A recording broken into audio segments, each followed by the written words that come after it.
Biz Şilli məhəlləsində oturmuşuq. Gəlib Kürün sahilində bu hissədə məskən salıblar. Quba xanı oradakı əhalini indiki bura köçürdü. Salyanlılar idarə edib. Bəli, bəli. Yəni Atun rəhmət. Əli bəy Şeyzadə, onun babası da məşhur Şeyxülislam oldu. Onlar elə Seyidlər məhəlləsində. Tamamilə doğrudur, bəli. Bunu tikən usta Ərdəbildəki məscidin oxşarını tikib burada. Onlar dağılıb gediblər. Hamısı dağılıb. Hamısı Heç yeri də qalmır. Qalmayıb. Şah sevənlər gəlib yaşayıb orada, Ərdəbildən gələnlər. Bilirsiniz, Salyanlılar ən çox xaşan balığı yeyiblər. Qara kürü şor qiymətli. Nələs nar. Nə nar? Mələs nar. O nə deməkdir ki? Yəni turşla şirinin atışıqıdır. Hə. Bu yerin aborigenləri olan Salyanlılar özləri bura ad veriblər. Və bu ad da balıqçılıqla bağlıdır. Salyanlılar çox gülər, üzdülər, biraz da lağlağasıdırlar. Əlüsət Quliyev bizim fəxrimizdir. Nəhəng tarixçi olub. Çox. 1852-ci il məlumatıdır. Salyan şəhərində 7 məscid, 3 karvansara, 1 bazar, 5 hamam, 32 küçə, bir də 40 mədrəsə göstərilib. Yəni bu 19-cu əsrin ortalarıdır. 1852-ci il. Bəli. İndi mən nəyə maraqlanıram? Hazırda Salyan şəhərində neçə məscid qalıb? Salyanda demək, hər məhəllənin özünün məscidi olub və hamamı olub. İndi mən məhəllələrin adını deyim. Məsələn, mən özüm yaşadığım Çandıra məhəllə, el arasında ona Cındıra məhəllə deyirlər. Məsələn, Cındıra məhəllə yox, Çandıra məhəllədir. Çandıra məhəllə. Çandıra məhəllədir, bəli. Demək, bunu bəziləri... Siz əslində o məhəllədənsiniz. O məhəllədənəm. Bu adın bəzən əlaqələndirirlər, çünki Hindistandan gəlmiş insanlar burada yaşayıb, ona görə də Çandıra sözü oradan. Xeyr, bu bəsit fikirdir. Mən araşdırmışam, bu Türk soy adı ilə bağlıdır. Türklərdə tayfa adı ilə bağlıdır Çandıra sözü. Bizim əhali də, bizim xalq da Türk soyludur. Türk xalqlar ailəsinə daxil və bizim toponimlərimizin də əksəriyyəti belə Türk adları ilə bağlıdır, təbiidir. Ona görə də bu Çandıra adı Türk tayfa tirə adı ilə bağlıdır. Digər məhəllələrə keçək. Keçək. Bax, Məsələn, Şilli məhəlləsi göstərilir. Hə, Şilli. İndi var da Şilli. Bu dəqiqə biz Şilli məhəlləsində oturmuşuq. Hə, bu ərazi Şilli Bu Şilli məhəlləsi. məhəlləsidir, bəli. Buranın öz məscidi var. Bəli, burada yaxında Şilli məscidi O var. neçənci əsr təxmini tikilib? O 20-ci əsrin əvvəlində tikilib. Şilli sözünün mənasını bilmirsiniz? Şilli sözünün, bilirsiniz, əslində onlar şeydən köçüb gəliblər. Salyanda Mahmudabad adlı bir qədim yaşayış məskəni olub. O, bir dediyim kimi, müharibələr nəticəsində o şəhər dağılıb və oranın əhalisi köçüb gəlib, Kürü keçib gəlib Kürün sahilində bu hissədə məskən salıblar və özlərini də həmin o Mahmudabadda Şilli adı verilən məhəllə ki var idi, oradan köçüb gəlmiş adamlardır. Və sözün mənşəyi? Sözün mənşəyi, demək, müxtəlif versiyalar var. İndi onu əfsanələrlə də bağlayırlar, sonra müxtəlif fikirlərlə bağlayırlar. Yəni bir dəniz daşı, dəniz heyvanı, belə bir şeylə bağlayırlar. Nəsə bunu biraz tam ifadə edə bilməyəcəm, amma Şilli sözü qalıb. Qalıb. Seyidlər məhəlləsi. Hə, Seyidlər məhəlləsi həmin məhəllədə çoxlu din xadimləri olub, dindarlar olub, övliyalar olub və ona bağlıdır. Həqiqətən də o məhəllədə Seyidin çox olması. Seyid də əslində ərəb dilində Seyid hörmətli, izzətli, bəli, ağa, nüfuzlu. Ağa, cənab mənasını ifadə edir. Onlar hardan gələndir oranın cəmaəti? O yerli özümüzdən. Yerli cəmaət. Yerli və onların bir çoxları bir qeyd elədim ki, gediblər Nəcəfül Əşrəfdə oxuyublar, uzun müddət oxuyublar və bəziləri gəlib, bir çoxları qalıb. Hətta o müctəhid titulunu alıblar. Bu məşhur Qafqazın uzun müddət ki, Hə. Şeyxülislamları. Onlar Digər- təsadüfən Seyidlər məhəlləsində deyirlər. Bəli, oradandılar, bəli, Ha, oradan. bu Əli bəy Şeyzadə ki, onun babası da məşhur Şeyxülislam olub. Əhməd Səlyani, bəli. Ha, onlar elə Seyidlər məhəlləsində. Tamamilə doğrudur, bəli. Baba evi, yəni belə deyək də, o nəslin evi qalır orada. Yox, Mülk. qalmır indi. İndiyəcən qalmır. Yox, indi ora başqa adam. Bəlkə nəsə bir asıb, Yox, heç nə yoxdur. yox, orada. qalmır. Heç bir iz yoxdur. Yox. Sadəcə Ha, bir bu şəkil maraqlı qalıb. fakt olur ki, onlar Şəkil qalıb. Seyidlər məhəlləsindəndir. Hə. Yəni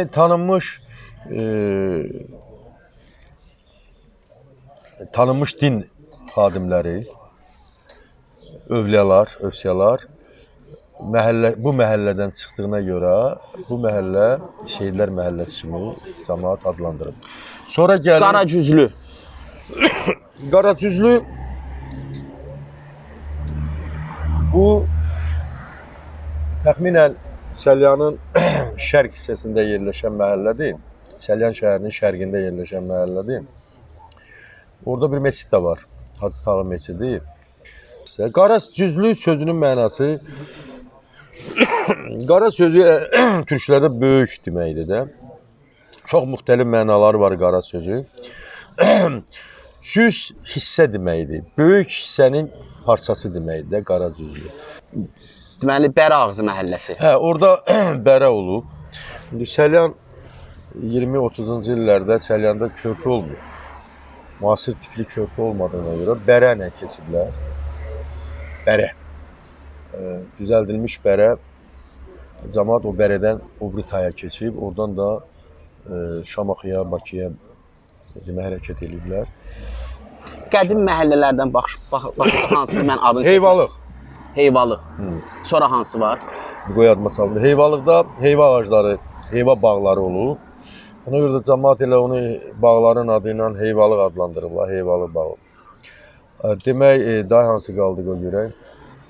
Qaracüzlü dedik, Seyidləri dedik, Köhnə Bərəağzı dedik. Köhnə Bərəağzı deyək, Köhnə Bərəağzı.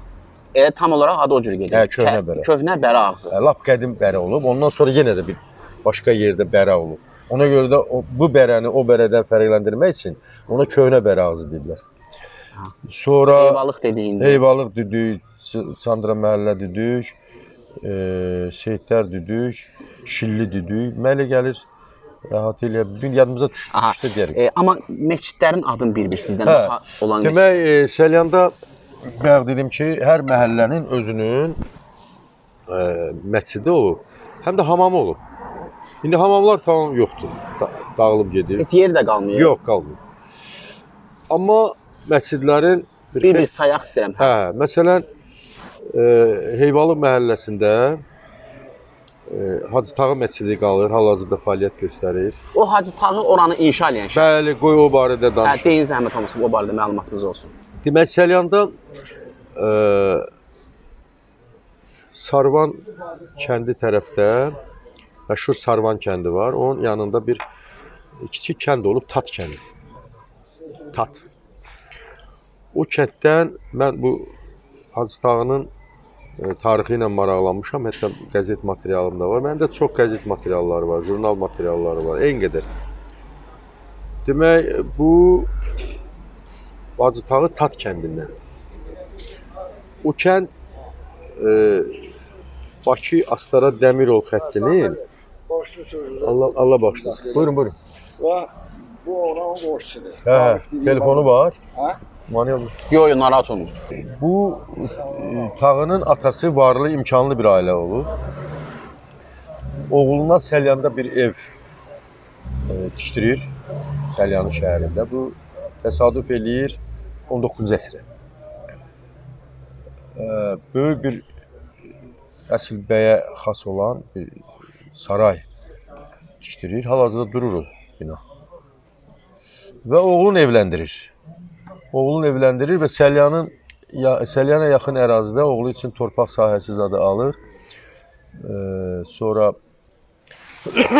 onun üçün ticarət obyektləri tikir ki, qoy özü öz başını saxlasın, bir bəy kimi, bəy oğlu kimi. Həm torpaq sahəsi var, həm heyvanları var, həm dükanları var, həm də böyük saray tikdirib olsun. Hal-hazırda durur həmin bina. Şəhərdə. Bəli. Elə olur ki, evləndiyi qadından uşağı olmur. Bu ikinci dəfə evlənir, yenə də uşağı olmur. Üçüncü dəfə evlənir, yenə də uşağı olmur. Artıq yaş da ötür. Bu həm də dindar adam olub. Burada Səlyanda bir dedim ki, o tanınmış seyidlər, ağalar, övliyalar, övsiyalar olub. O ağalardan birinin məsləhəti ilə bu həcc ziyarətinə məsləhət olunur ki, gedə və orada nəzir niyazın verə və Allahdan yalvara ki, ona bir övlad bəxş eləsin. Bu həccə gedir. Gedir, gəlir, yenə evlənir, uşaq olur. Onda həmin ağa seyid buna məsləhət edir ki, artıq görünür, qismətində evlad yoxdur. Quranda da var bu. Bəzilərinə oğul verdi, bəzilərinə oğul və qız verdi, bəzilərinə evlad vermədik. Quranda belə bir aya var. Yəni, qismət deyir də. Allah sənə evlad payı vermir. Ona görə də sən məscid tikdir. Məscidlərdə qoy əhali gəlib, Allah evidir, ibadətlərin eləsinlər və eyni zamanda sənə dua eləsinlər. Sən dünyadan köçəndən sonra da sənə rəhmət duası oxunsun. Həmin məscidlər elə sən övladların əvəzi olsun. Ona görə də ağanın seyidin məsləhətinə əməl edib, Səlyanda hal-hazırda durur o məscidlər. 2 məscid inşa elətdirir. Biri demək Heyvalıqda, Heyvalıq məhəlləsindədir. O da Hacı Tağı məscidi adlanır. Biri də Qaracüzlü məhəlləsindədir. Təxminən 1 il fərqi var aralarında. 1 il ya 2 il. Üstündə məscidin bayır tərəfdə divarda kitabə var. Kitabədə yazılıb ki, Hacı Tağı tərəfindən tikilib. 1910-da biri tikilib, biri 12-dədir səhvlə. Yəni 1 il, 2 il fərqlə 2 yaxşı məscid tikdirib. Hal-hazırda hər ikisi fəaliyyət göstərir. Deməli, Cümə məscidi.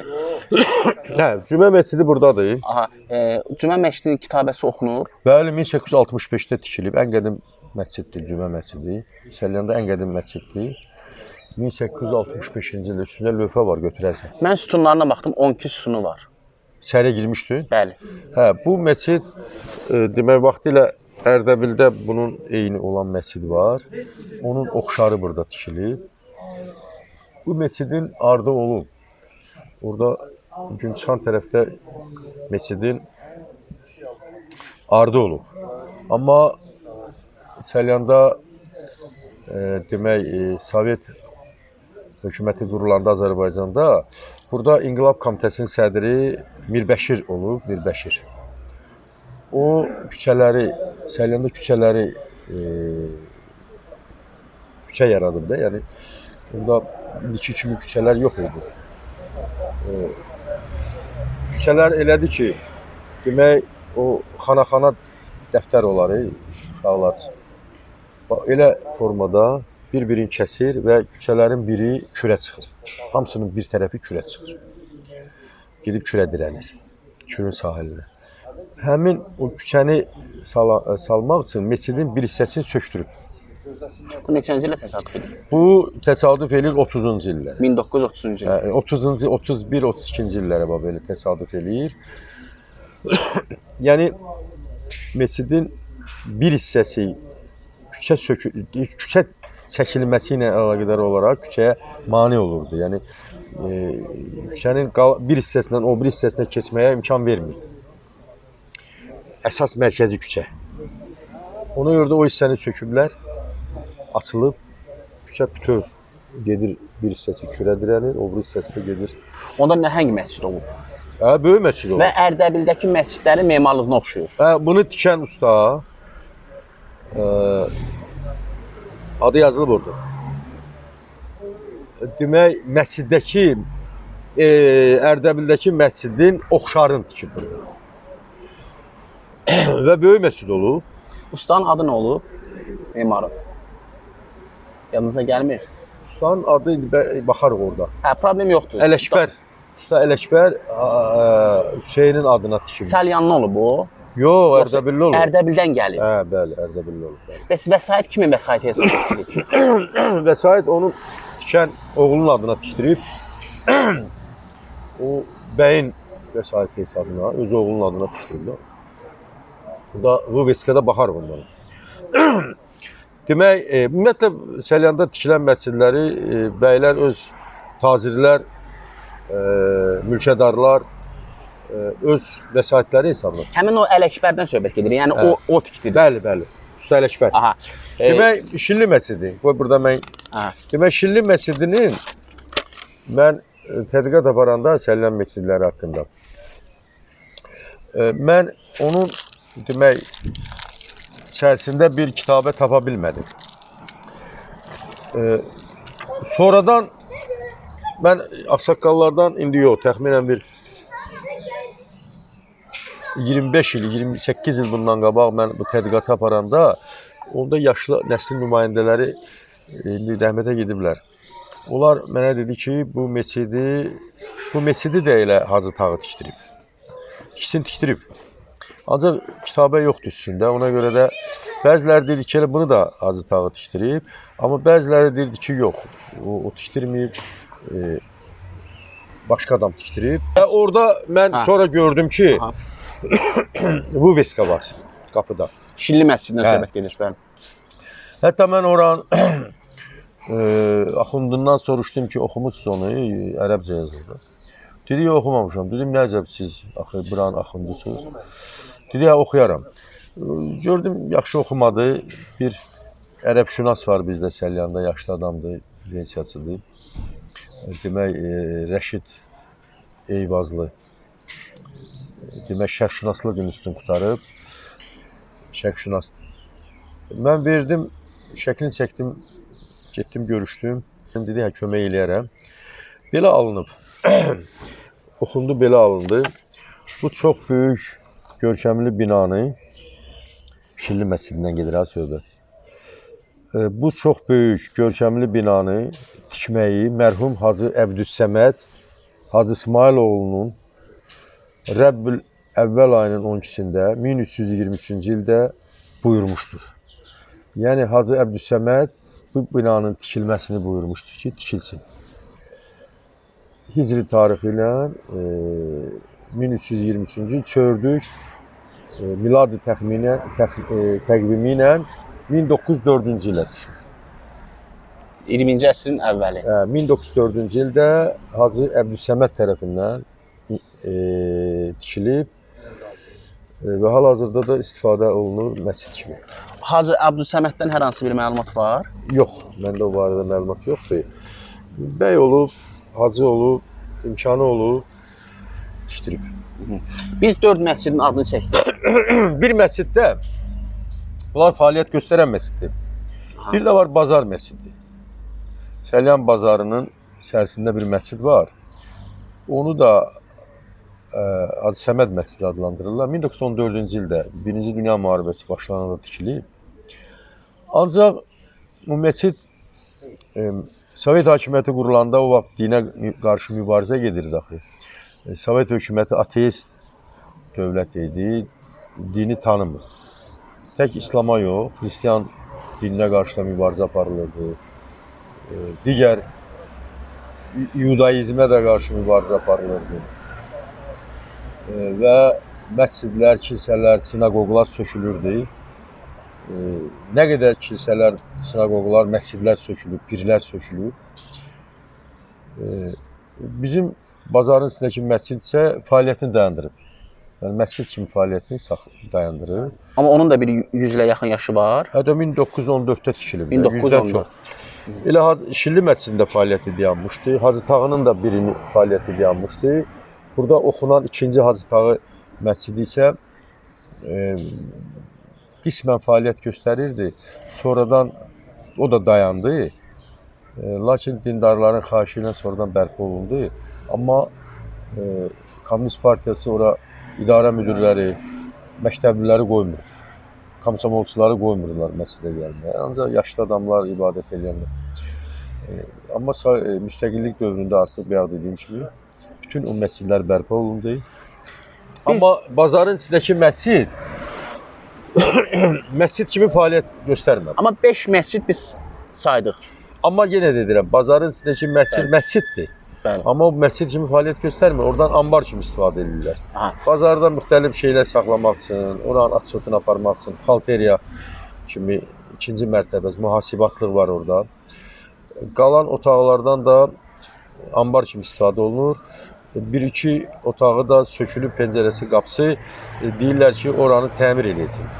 Amma hələ ki təmir olunmur. 2 ildir təmir olunmur. Bu bizim ürəyimizi ağrıdır. Əvvəla təmir olunsa gərək o ya məscid kimi status verilir ona. Status kimi verilməsə təmir olunandan sonra da görünür yenə də ambar kimi istifadə olunacaq. Amma çox paradoksal burada bir məsələ var ki, bu məscidin minarəsi bərpa olunub. Məscidin minarəsi bərpa olunub, qəşəng minarəsi. Amma məscid özü ambar kimi istifadə olunub. Onun kitabəsi var. Yox, yoxdur.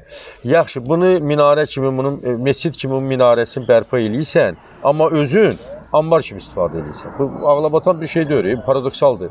Ya bunun minarəsini bərpa eləmisənsə, məscidi də elə məscid kimi istifadə elə də ambar kimi niyə istifadə eləyirsən?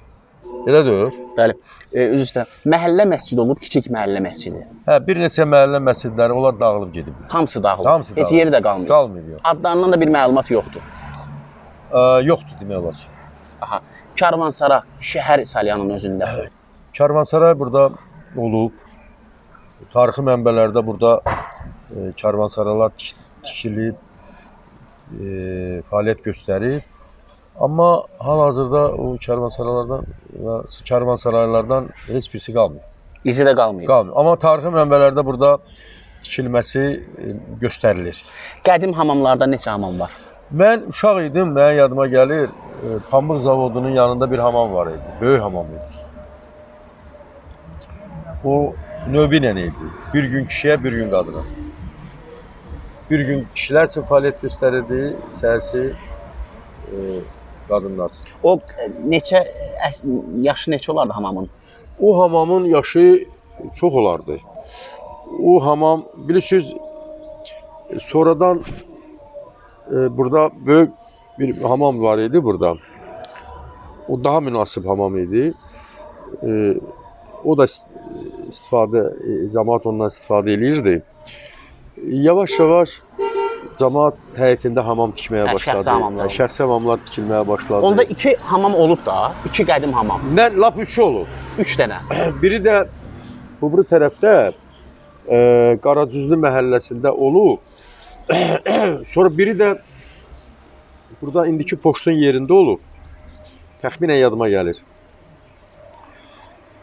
Bunlar sökülüb yerində hündür poçt binası tikilib. Oradakı Qaracüzlü məhəlləsində isə sökülüb bu hamam. Onun yerində şəxsi ev tikilib, həyət evi tikilib.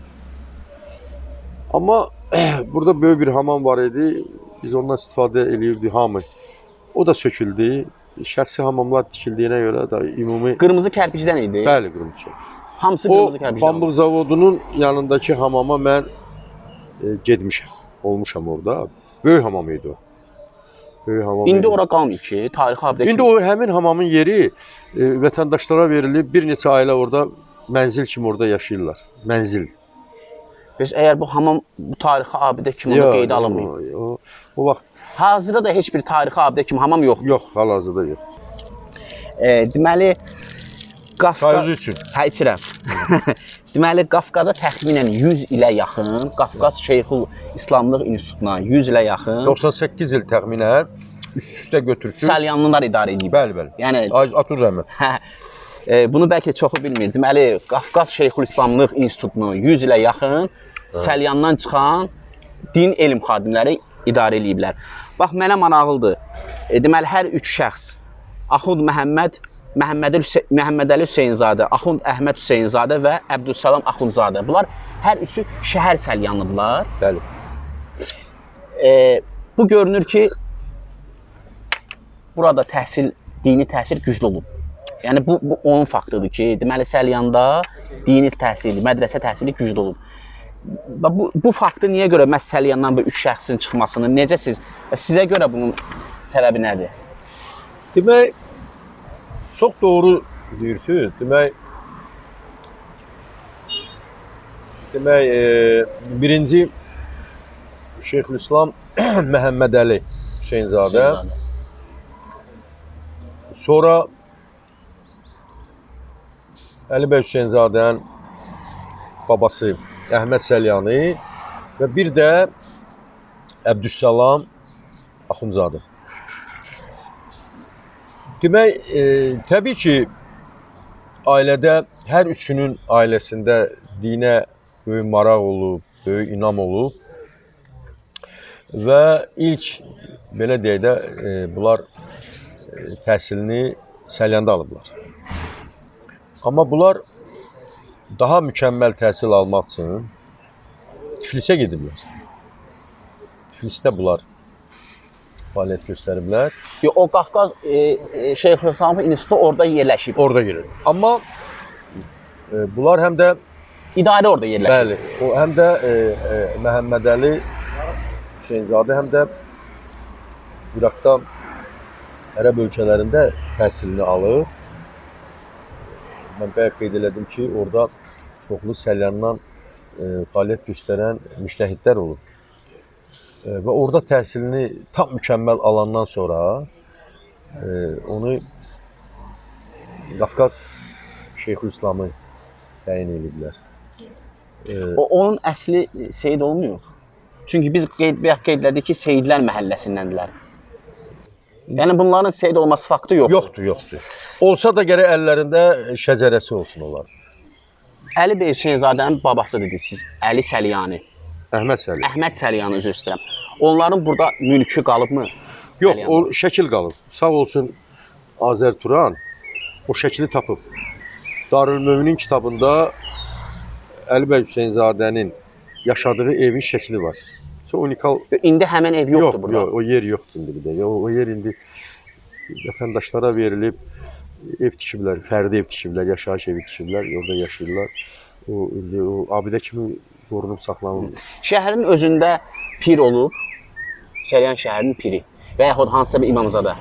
Yox, elə bir şey Səlyanda olmayıb, amma qəbristanlıqda demək tanınmış din xadimlərinin məzarı üstündəki o abidə tikilib. O yeri ziyarət olunur. O yerə nəzir niyaz verilir. Sizdə hazırda bir əsas qədim qəbristanlıq var Səlyan şəhərinin. Yox, 2. 2 qəbristanlıq var. Bəli. Orada siz indi olmusunuz qəbristanlıqda. Qədim daş abidələr var. Təbii ki var. Amma Məzarlar. Səlyanın birinci qəbristanlığı Səlyanın içərisində olub. Xəlil Rza Ulutürk və oğlu Təbriz Xəlilbəylinin adını daşıyan küçə var. Kəsişir belə. Orada indi imkan olsa gedib o ərazini göstərərəm sizə. Orada vaxtilə qəbristanlıq olub. Bazar da olub orada. Bazar da olub, qəbristanlıq da olub. Bir-birinə yaxın. Şəhər Salyanlılar nəsl olaraq, kök olaraq, bəlkə tayfa olaraq haralıdırlar? Səlyan, elə Səlyanlıdırlar, başqa yerdən, yəni köçürlər. Olub bizdə məsələn, indi Aran cəmaatı olub, Tərəkəmə cəmaatı olub, Padar cəmaatı olub, Mən bir şey deyim ki, cəmaatı olub. Mən bir şey deyim ki, Səlyan burada olub, bu yerdə olub Səlyanlılar, burada yaşayıblar.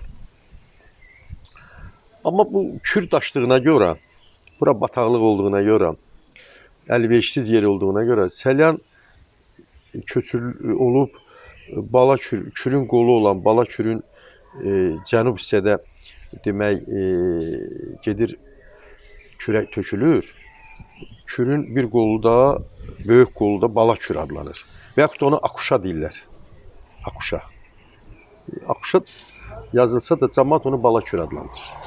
Hətta orada gəmiçilik olur. Gəmi hərəkət edir. Bu Bala Kür gedir neçə kənd cənuba doğru gedir. Gedir Xolqarabcaq, da tökülür Xəzər dənizi. Xol Qarabıcaq, xol qol deməkdir də əslində, xol. Orada əsl Səlyan, yəni köçüb ora. Orada Səlyan əhalisi orada yaşayıb, burada da qamışlıqda, bataqlıqda yaşayanlar olub. Quba xanı oradakı əhalini indiki bura köçürdü. 1798-ci il. Abbasqulu Ağa Bakıxanov Gülüstan-ı İrəm kitabında o yerdən indiki yerinə köçürülür bura.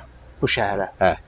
Amma hansı tayfadır? Siz bəlkə bilərsiniz. Hə, demək Səlyana başqa yerdən köçən adamlar olub. Məsələn, deyək ki, Şamaxıdan, Şamaxıdan köçənlər çox olub. Əsasən Şamaxıdan köçənlər gəlib burada yaşayıb. Sonra Qarabağdan köçənlər də var, Gəncədən köçənlər də var, Cənub bölgəsindən də köçənlər var. Amma əsas özəyi, Səlyanın özəyini təşkil edən insanlar burada elə bu yerin aborigenləridir. Bu yerin əsl qanuni insanları. Yəni onlar Yəni hansısa bir məşhur o zaman tayfa adı ilə yenə deyirəm bir adlandırılıblar yenə də. Tərəkəmə deyiblər. yox, məsələn deyək ki Marışlı kəndi var. Marışlıda Seyidlər kəndi var. Ora kənardan köçüb gələnlər olur. Ancaq belə mötəbər ərbizdə Məsələn, Noxudluda şahsevənlər gəlib yaşayıb orada. Şah İsmayıl Xətaini müdafiə edən şahsevən tayfaları gəliblər. Azərbaycanlıdırlar. Təbii ki, təbii ki. Amma düzdür sən. Şahsevənlər Noxudluda, Noxudlu kəndi var burada. Noxudluların 90% şahsevənlər İrandan, Ərdəbildən gələnlərdir. O kəndi demək olar ki, onlar salıblar. Amma şəhər Səlyanda necə? Biz Səlyanın- konkret şəhər Səlyandan danışırıq. Səlyanın özünün əhalisi yerli Tamam. yerlidir. Mahmudabaddan köçüb gələnlər Şilli məhəlləsi, oradan köçüb gələnlərdir. Qırçıraq olub burada. Qırçıraq. Hə, çox məşhur yaşayış məntəqəsi. yaşayış İndi ora məntəqəsi. qalmayıb da Yox, Qırçıraq. indi qalmayıb, çox təəssüf olsun ki. Salyan mətbəxi, kulinariyası Hə. çox zəngindir. Bəli, bəli. Təxminən belə bir təsnifatlandırma demək buna, belə ümumiləşdirmə var ki, Salyanda Özünə məxsus. hə, balıqdan məsələn neçə cür yemək bişirilir? Məsələn, biri deyir ki, məsələn, Lənkəran zonasında belə bir şey var da. Məsələn, deyirlər ki, biz plovdan 50 cür yemək bişiririk. Bəli. Sizdə necədir? Balıqdan neçə cür yemək bişirmək olur? Bəli, bizim özümüzə məxsus, sırf Səlyanlılara məxsus mətbəx yeməkləri var. Bunların içərisində balıq xüsusilə diqqəti cəlb eləyir. Balıq daha çox önəm təşkil eləyir. Bilirsiniz, Səlyanlılar ən çox xaşan balığı yeyiblər. Ara sıra ziyad kütüm deyirlər də ona. Yemişik. Çəki demək olar ki, yeyilmir. Sazan. Çox nadir hallarda yeyilib çəki balığı. Balığın çox olmağına görə də seçmişik harda ən yaxşı balıq var, ona qidalanmışıq. Çəkini, bilirsiniz hansı çəkini biz yemişik? Bax, konkret biz yaz fəslində Kür çayında olan, xüsusilə yazda iri çəki olurdu. Onun qarın hissəsi sarı rəngdə olurdu, sapsarı olurdu, yağlı olurdu. Kür çəkisi sinəsinin altı sarı. Çəki sarı rəngdə olurdu bir növ. Onu yemişik, o elə bizə xaşam dadı verirdi elə. Ancaq yazda olurdu bu. Qalan bütün il boyu ancaq xaşam, bir də ara sıra ziyad. Qalan balıqlardan, məsələn, nərə cinsli hansı yeməyi var balıqlardan, ki, indi gələm onun üstünə. Bəli. Səlyanda kifayət qədər balıq olub Kür çayında. Nərə balığı cinsindən olan balıqları da yemişik biz. Qara kürü. Burada qara kürü belə deyək də, loru dildə deyək, şor qiymətli olur. Qara kürü kasıbın da, ortababın da, varının da evində qara kürü olur. İstənilən qədər yeyiblər. İndi əl çatmır da qara kürü. İndi delikatesdir o indi. Onun 1 kiloqramı 2000-3000 dollaradır. Salyan mətbəxinin şah yeməyi hansıdır? Salyan mətbəxinin şah yeməyi bığlama. Balıq buğlama. Balıq bığlaması. Onu göyərti ilə demək pişirir qadınlar. O bir ləzzətli yemək olur. Xüsusilə bu aylarda xüsusilə. Sonra isti yay günlərində Üzr istəyirəm, o hansı balıqdan hazırlanır? o xaşamdan da hazırlanır, ziyaddan da, o yağlı kür çəkisindən də hazırlanır. Kür çəkisi. Kür çəkisi. O çəki xüsusi çəkidir. O hər dəfə olmur o. İndi çəkilər var qapqaradır. O nə bilim göldə tuturlar. Ən dadlı balıq o sayılır. Yox, ən dadlı balıq Salyanda xaşamdır. Mən gözümü açıb elə xaşam yemişəm. İndi xaşam demək olar ki azalıb, çox azalıb. Keçmişik ziyada. Keçmiş ziyada bir də ki kür çəkisi. Elə xaşam dadı verir o. Sarı kür çəkisi. Bu dambalarda, göllərdə olan çəkilər ki var. Qapqaradır. Onları yemək olmur. Hətta o qurd bağlayır onun o dərisinin altı. Çünki sağlam balıqlar kürün əksinə üzürlər. Çayın əksi istiqamətdə üzürlər. Xəstə balıqlar yəni axmayan çaylarda olur. Göllərdə, bataqlıqlarda zətdə, dambalarda. Kür axır. Kür axırsa balıq o çayın əks istiqamətində üzür. Onda o sağlam balıqdır. Onda qurtmurt olmur bədəndə.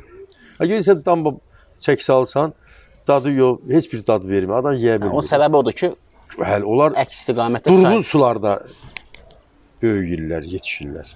Amma kür çəkisi başqa şeydir. Böyle xaşam dadı verir.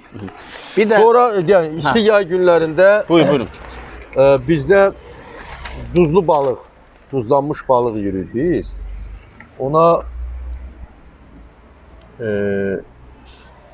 balıq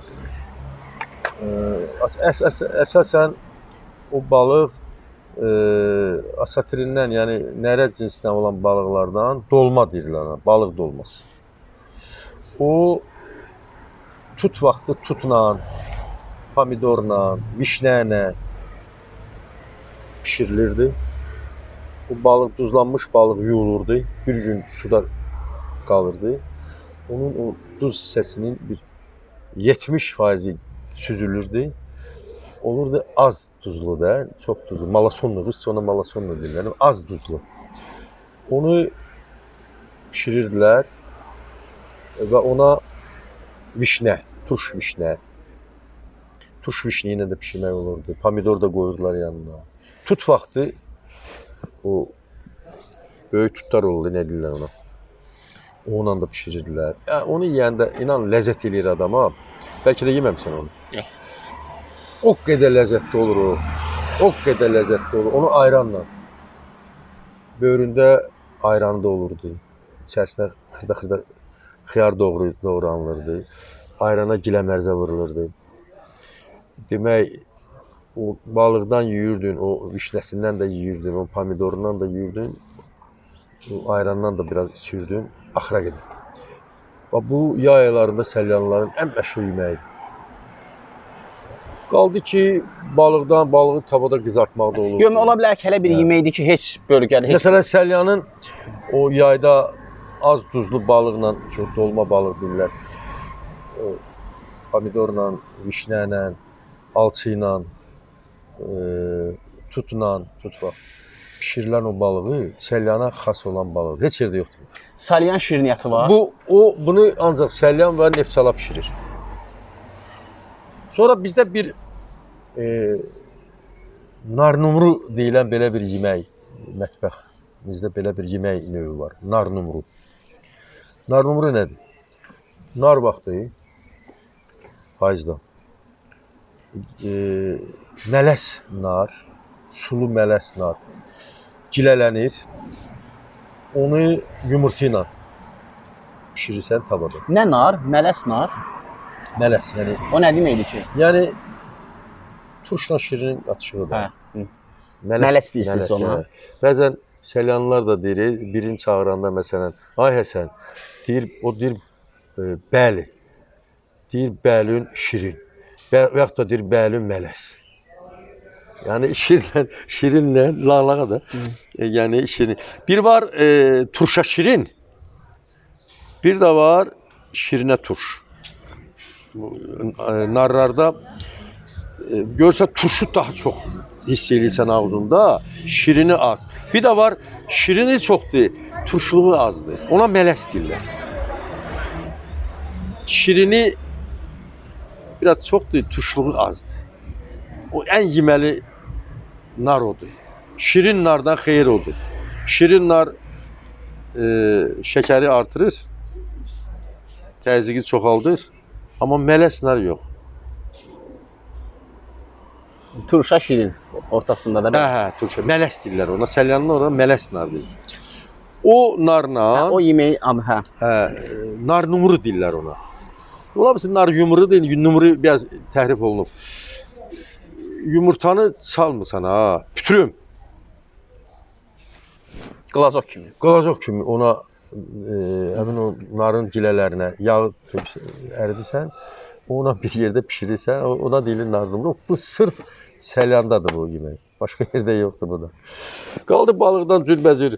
Kababı var, şişdə kababı, tavada qızartması İndi var. onu hər bölmədə eləyirlər, bölgədə eləyirlər. Bu sonuncu sualdır. Vaxtımızı da bitiririk. Sahib müəllim, siz özünüz tarixçisiniz. Bəli. İlqar Abdullayev adlı tarixçidir. Tanıyırsınız. Onun Salyan, qədim tarixi şəhər adlı bir məqaləsi var. Orada Salyan adını fars sözü ilə əlaqələndirir və deyir ki, bu illik iyanə, bac mənasına gəlir. Siz də tarixçi kimi buna razılaşmırsınız. Mən o bir Səlyan sözünün etimologiyasını, yəni o toponimi hardan əmələ gəlib, onu izah etmək yolunda bir versiyadır. Çoxlu versiyalardan biridir. Sizin tarixçi kimi versiyanız nədir? Mən o versiyanı qəbul eləmirəm. İndi İlqar müəllim mənlə kollegadır. Ola bilər, biraz xətrinə dəyməz. Təbii ki, tarix elmi, bütün elmlər axtarışdadır da. O versiyanı qəbul eləmirəm. Niyə görə qəbul eləmirəm? O fars, biz niyə öz toponimimizi, adımızın mənşəyin farsla bağlayaq? Öz qədim dilimizlə, öz adətimizlə, öz məişətimizlə bağlayaq. Niyə gedib biz farsla bağlayaq? Belə çıxır ki, bu yer fars, bu yeri tutub bizə illik bac xərac, bizi işlədib, bizdən bac xərac alıb da. Xeyr, ondan qalıb bu yerin aborigenləri olan Yəni bu deyir ki, verginin adıdır Salyan. Yox, bu yox, elə çıxmır. Yox. Bu yenə deyirəm, bu versiyalardan adı izah eləmək üçün ortaya atılan fikirlərdən, təxminlərdən, düşüncələrdən biridir. Amma mən tarixçi kimi o versiyanı mütləq mənada qəbul eləmirəm Səlyan üçün. Məsələn, mən qəbul eləyirəm. Sizin versiyanızdır. Hə, mən qəbul ola bilsin, daha bundan sonra da tədqiqat aparılsın, araşdırılsın, daha dəqiq, düzgün versiyalar təsdiq olunsun. Bizinkindən də yaxşı. Və yaxud da nə qədər versiyalar, mən bayaq da dedim ya, onları təqzib eləyən daha dəqiq versiyalar ortaya çıxsın və yaxud da elə onlardan biri inandırıcı şəkildə olsun. Məsələn, mən Leyla Əliyevanın redaktorluğu ilə, baş redaktorluğu ilə çıxan Baku jurnalında çox böyük nəfis tərtibatla çıxan bir neçə dildə çıxır o cümlədən rus dilində. Orada belə bir material gedmişdi, kiçik material idi. Yazılmışdı ki, tarixi məlum olmayan vaxtlarda bu yerdə Kür çayının sahilində, indiki Səlyan ərazisinə balıq tutmağa gələn insanlar olub. Onlar burada balıq tutub, gedib biraz kənarda yaşayıblar. Bu müntəzəm davam edir. Sonradan onlar xüsusi balıq ovlamaq üçün tor düzəldiblər. Bu torun adını sal adlandırıblar. Və daha getməyiblər.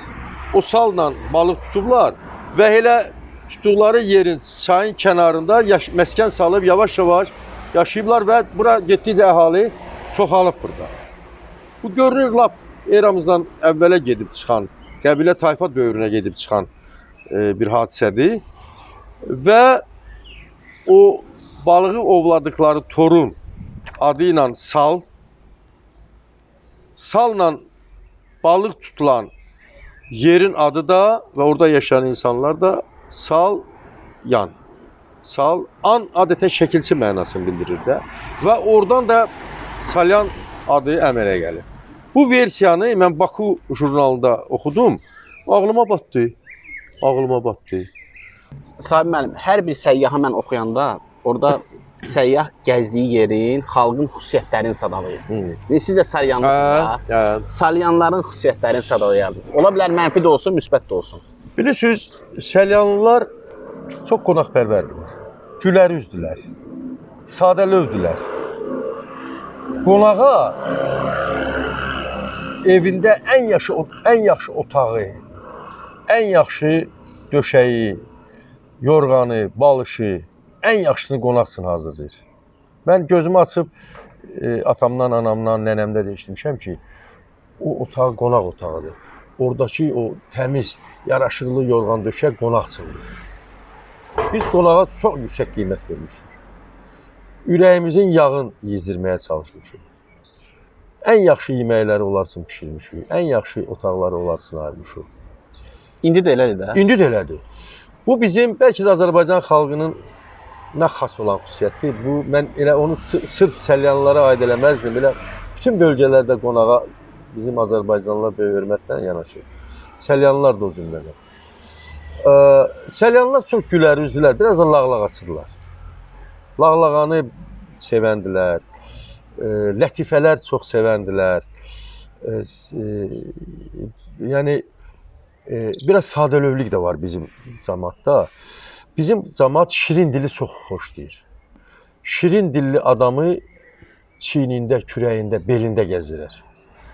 Amma acıdil adamlar olanda xoşlamırlar.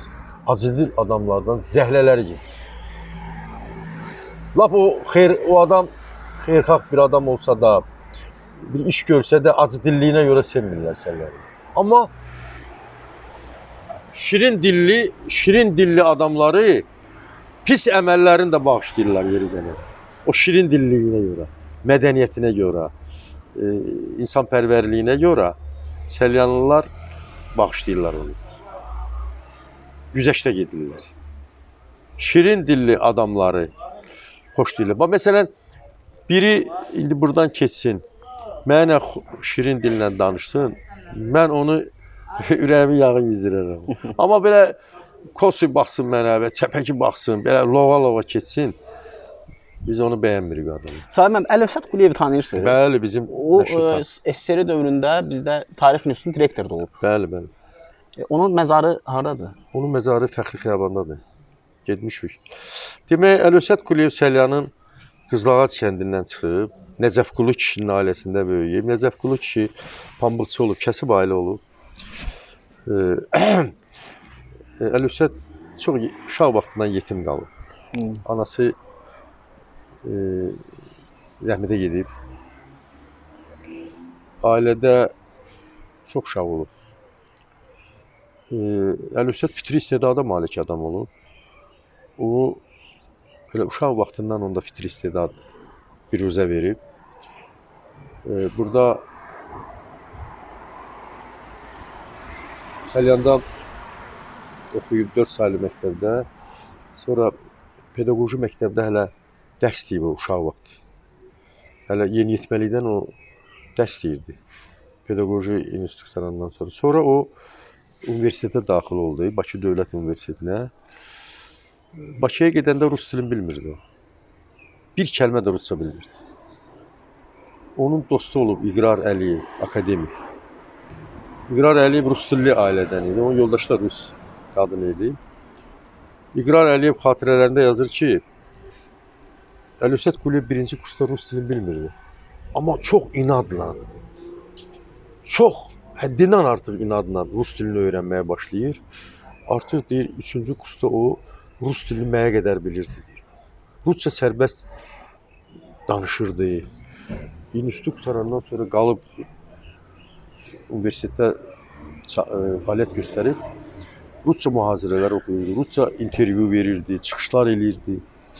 Çox fitir istedada malik adam oldu. Ancaq mənə həm də niyə görə maraqlıdır? Azərbaycanın tarixini 3 cildliyi, Azərbaycan tarixinin 3 cildliyi onun başlığı altında. Əlifşət müəllimi. Və Əlifşət o vaxta qədər Azərbaycanın tarixi yox idi. Abbasqulu Bakıxanov Yəni sistemli formada yazılmamışdı. xronoloji ardıcıllıqla ibtidai icma quruluşundan bu gün, yəni 20-ci əsrin 60-cı illərinə qədər demək Azərbaycanın tarixi xronoloji ardıcıllıqla sistemli şəkildə bitkin yox idi. Əlifşət Quliyevin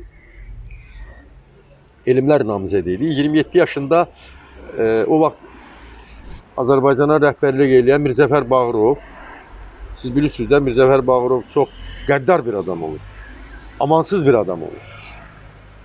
Amma həm də belə deyək də amansızlığı, qəddarlığı ilə yanaşı Stalinin əlaltısı olub. Eyni zamanda müəyyən müsbət işləri də olub. Yaxşı cəhətlərindən, yaxşı işlərindən biri də odur ki, 27 yaşında elmlər namizədi olan Əlifşət Quliyevi çağırır kabinetinə. Gedir, Mirzəfər Bağırovun otağında Mirzəfər Bağırov onu qəbul edir. Mirzəfər Bağırov birinci sözü bu olur. Deyir, mən Azərbaycanda bütün tarixçi alimləri yoxlamışam, öyrənmişəm, soruşmuşam. Deyirlər, ən istedadlısı sənsən. Ona görə səni çağırmışam. Gürcülərin tarixi var yazılıb. Ermənilərin tarixi var yazılıb. Bəs bizim tariximiz yoxdur. Niyə yazılmır? Sənə tapşırıram deyir. Ged özün redaksiya komissiyası yarat. Kim istəyirsən sal. Öz başçılığının altında Azərbaycanın tarixini yaz. Əlifşət Quliyev bütün həyatını 3 cildlik Azərbaycan tarixini yazmağa həsr edir. Əlbəttə ora redaksiya komissiyası alimlər cəlb elədi. Qohumlarından kimsə qalır? Onun qardaşı Əbülfəz Quliyev mənimlə dost idi. Yaş fərqimiz var idi. Məndən bir 15, 16, 17 yaş böyük idi. Rəhmətə getdi o. Geoloq idi o. Onun oğlu qalır da Bakıda, Təlatum Quliyev. Hə, Əlifşət müəllimin oğlu. Hə, Milli Məclisdə şöbə müdiri idi. Hə, nə yaxşı. Təlatum Quliyev indi pensiya çıxıb. Allah yaxşı. Deməli, yəni övladları var. Onun burada Qızılağac kəndində evi var idi. Sökdülər o evi, sökmədilər. Burada uzaq qohumları var. Qızları Bakıdadır. Kabutər xanım məncə qalır. Bir bacısı, bir qızı öldü, rəhmətə getdi. Qardaşları var idi Salman, o da rəhmətə gedib. Əbülfəz rəhmətə gedib. İndi onun bircə oğlu qalıb. Nəvəsi Əlifşət qalır. Yəni Təlatumun oğlunun adı Əlifşət. Bakıda görüşə bilərsən onun haqqında. Əlifşət Quliyev bizim fəxrimizdir. Nəhəng tarixçi olub. Çox. Bütün ondan sonraki yetişən tarixçilər Əlifşət Quliyev məktəbinin keçiblər. Əlifşət Quliyev məktəbini yetirmələridir.